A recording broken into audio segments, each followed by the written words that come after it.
Cyklisti z okolia Bánoviec sa stretli v Uhrovci. Tam cykloturistický klub Viking ukončil sezónu tradičnou časovkou na Jankov vršok.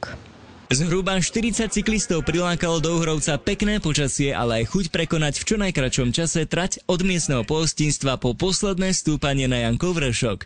Táto cyklistická časovka je v našich končinách známa. V roku prebehne vždy dvakrát, a to na jar a jeseň. Všetci, ktorí sa tejto akcie zúčastnia, si tak môžu porovnať čas svojho zlepšenia. Práve preto to robíme, aby si mohol každý porovnať, koľko sa zlepšil počas sezóny. Sú to minútové rozdiely, alebo mnohominútové rozdiely.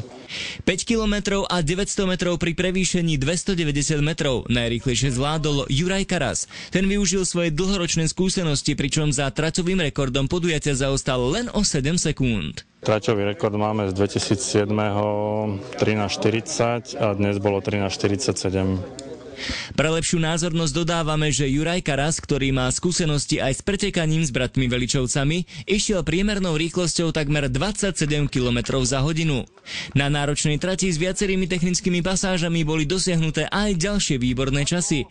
No rozhodne v nedeľu nešlo len o rýchlosť, ale predovšetkým o dobre strávené dopoludnie. Pri záverečnom vyhlasovaní boli ocenené viaceré kategórie. Medzi nimi napríklad najmladší účastník, najrýchlejší Viking či najstarší účastník, ktorý si zaslúži obdiv všetkých nás, čo lamentujeme po prvom prejdenom kilometri. Tu sami celkom v pohode, počasie dobre, po sezóne, takže celkom fajn.